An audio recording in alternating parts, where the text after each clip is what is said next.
Hello and welcome to Media7, I'm Russell Brown.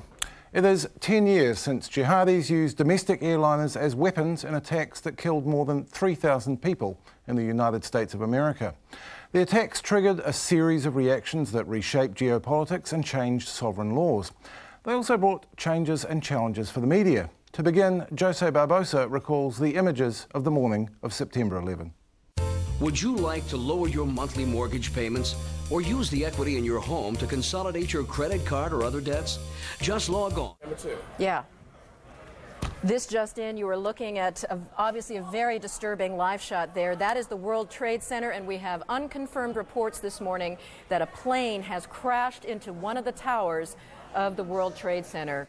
It took only 3 minutes before the rest of the world realised what those New Yorkers in the immediate vicinity already knew. Something terrible had happened. It was about to get worse. Oh my God. Oh my God. That looks like a second plane. Terrible. Has just I did not see a plane go in. That just exploded. We just saw another plane coming in from the side. We are breaking into this special live coverage of what's happening at the World Trade Center in New York to tell you about something going on right here at the Pentagon. You were looking at both pictures. The smoke that you see on the left-hand side of your screen is right here in the Washington area at the Pentagon. The entire building has just collapsed, as if a demolition team set off. When you see the old demolitions of these old buildings, it's folded down on itself, and it is not there anymore. That should be it. It Thanks has very much, completely collapsed. The whole side has collapsed? The whole building has collapsed. Minutes later, oh my God.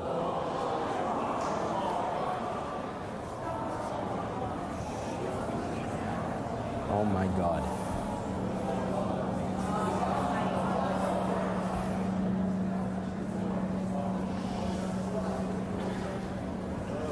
If you can imagine the situation could get any worse, you've just seen it get worse. That was the second tower of the World Trade Center collapsing before our eyes.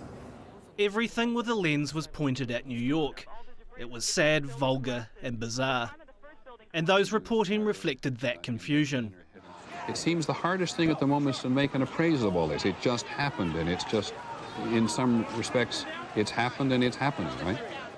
If Peter Jennings sounds resigned there, it's understandable. The script for the coming decade had been written. Mass terrorism is the new evil in our world today. It is perpetrated by fanatics who are utterly indifferent to the sanctity of human life. And we, the democracies of this world, are going to have to come together to fight it together and eradicate this evil completely from our world. On the day of the 2001 attacks, New Zealand seemed a long way from events, but we were involved soon enough as part of a coalition that invaded Afghanistan to kill or capture the Al-Qaeda leaders behind the terror attacks. But perhaps the reality was otherwise. Other People's Wars, a new book by Nicky Hager, contends that the version of the war told to New Zealanders was a PR mirage, that officers and officials lied to their civilian leaders who in turn misled us, and that journalists lapped it all up. The erstwhile head of the New Zealand Defence Force, former Air Marshal Sir Bruce Ferguson, will respond to claims in the book. But first, I'm joined by Nicky Hager himself and by two journalists who have themselves sought to demonstrate that the Afghan war was not as it has been presented to us, David Beatson and John Stevenson. Welcome to you all. Nicky, if what we have been told about our part in the war was spin, where was that spin generated? Who authorised it? Who wrote it? Who decided what the story should be? For quite a while after September 11, the first strategy was actually silence, that nobody heard anything about what happened. But when news started to leak out, within the military, and particularly the public relations part of the military, they devised a story which they thought New Zealanders would like. And so New Zealanders, as they know, like peacekeeping, they like the idea that we help people in other countries, and that became a dominant theme in what was going on. But what I discovered when I was given copies of these PR strategies during the research for my book and I started to see the story, is there anything which they didn't like? They didn't think the public would like, they just started missing it. So this isn't merely your supposition, you have some of these documents? I have the public relations strategies which say, emphasise this, don't emphasise this, hide this, yeah. And then one of the things which fascinated me about them, which is breathtaking in a way, is that these military officers who are trained in obeying orders, one of their objectives, one of their target audiences in these PR strategies was not the public or something like that, it was the government.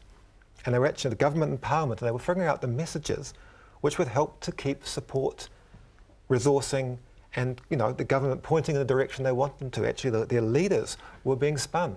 I suppose that our leaders believe, much the same as us, wanted to believe that we were doing the right thing. The dynamics of the early years of the War on Terror were that there was a reasonably weak Minister of Defence, and Defence and Foreign Affairs were being micromanaged by Helen Clark.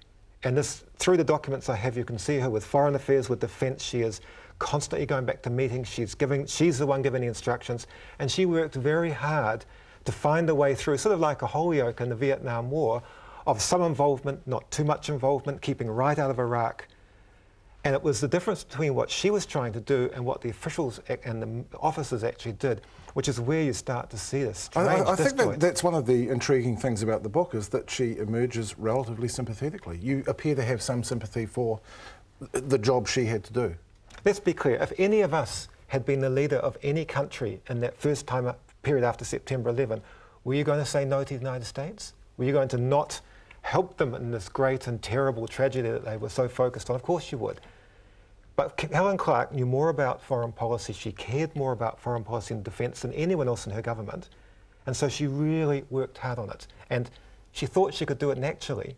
As people who I interviewed said, she was one on her own, with the officials up against her, with the ability to not inform her of things. She got walked over, is the way it was put to me. Another thing that intrigued me about the book, as I did some research for this show, is you have on your website stories from 2003 and 2004, which appear to quite conclusively demonstrate that our engineers in Basra in Iraq were not doing the job that we supposed they were. So a lot of this has actually been in public for a long time, hasn't it? I started to write some of this stuff many years ago, and I have to say I got no traction. It was sort of being the first one to say some things means that you just don't get heard, or you get poo-pooed, and it's taken longer before I had more information, and I'd actually made this, the huge project I had in writing this, before I could lay it out in a way which was undeniable.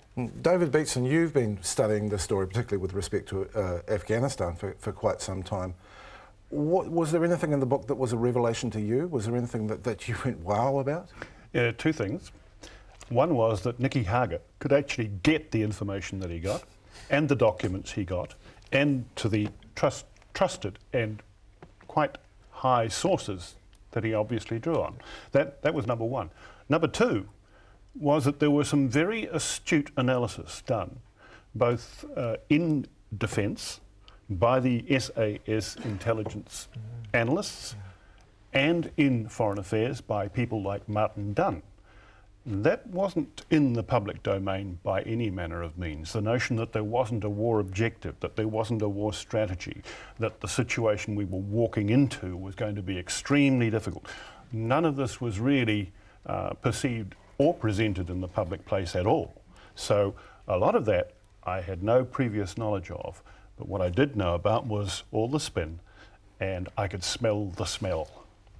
Now, John Stevenson, despite the fact that we have, and I think Martin Dunn is a really key figure in the book, despite the fact that we have these official reports, Nicky Hager and his book have been dismissed as delusional, which strikes me as the same thing that happened to you over your SAS in Afghanistan stories. You're right, and you know what?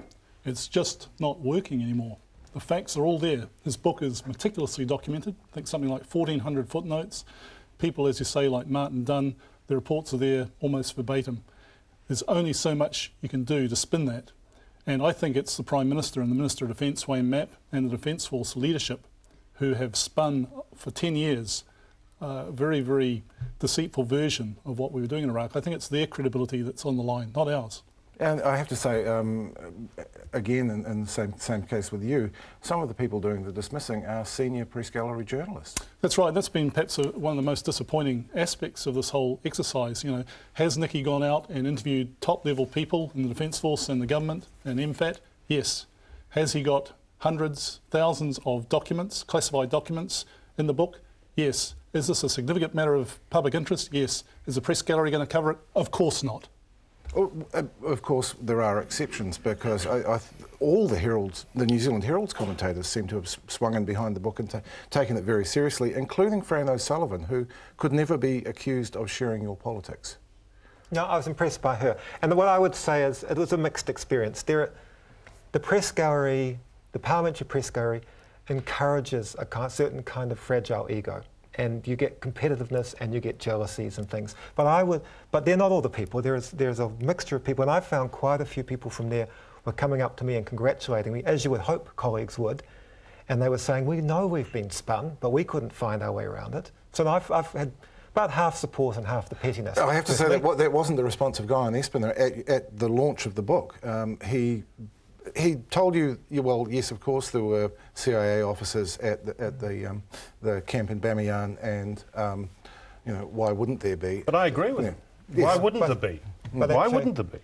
I expected better of him. You know, I was surprised. Yeah. It was frankly, it was embarrassing. It was shameful, and Vernon Small was not much better in my view.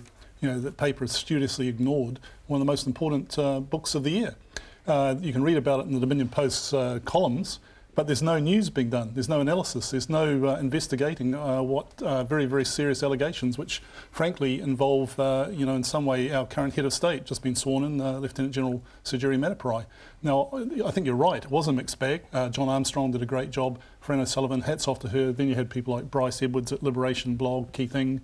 Also a great story by Paddy Gower on TV3, but that story was relegated and to... it strikes me that in general these are people who haven't been invested in the process over the past 10 years. They haven't been spun to as much as the others. Is that it's certainly the key? Interesting that I would have thought that this is a surprise to me. It's a bit of media surprise to me. I would have thought that the journalists who went there and had written the stories they were given would feel a bit sheepish, but they would mainly feel aggrieved towards the Defence Force when they saw what they were being misled about. In fact, something about human nature was that they were mad at me, like I'd insulted them and demeaned them by saying something different. It was a funny kind of psychology. You big meanie. David Beatson, what would you like to see happen next? You've been calling for an inquiry over these general issues for quite some time. Yes. I presume you I'm would still like calling to for see an one. inquiry, and I'm delighted that the news is out now that both the Māori Party and the Green Party want an inquiry. I'm not at all surprised that Labour doesn't want an inquiry, and I'm not at all surprised that John Key hasn't read the book, but still says it's rubbish. All of these things add up to the predictable reaction of those who were involved in taking decisions about this particular war, who know that there is a lot hidden, and there is a lot that should be in the public domain that isn't, and who are aware that it has been the candy floss spin, and that is something that's going to bite them over time. Now, I think the media will now start to turn. You can't ignore the documented evidence, and there are certain people who, now that the documents are out, have got to answer some questions. And I have to say that Martin Dunn, who is now our High Commissioner in Australia, is one of those people, because quite frankly he has to actually deal on a day-to-day basis with a partner government in Afghanistan. And under those circumstances, then he's going to be questioned about what he really thinks we ought to be doing there. And quite frankly, looking at his analysis, it would suggest to me that he wants to see a whole new direction taken in terms of the way in which both New Zealand and Australia are actually participating in the real reconstruction of Afghanistan. Well, perhaps that's the next story. Thank you, Nicky Hager, David Beatson and John Stevenson. After the break, the former Defence Chief responds.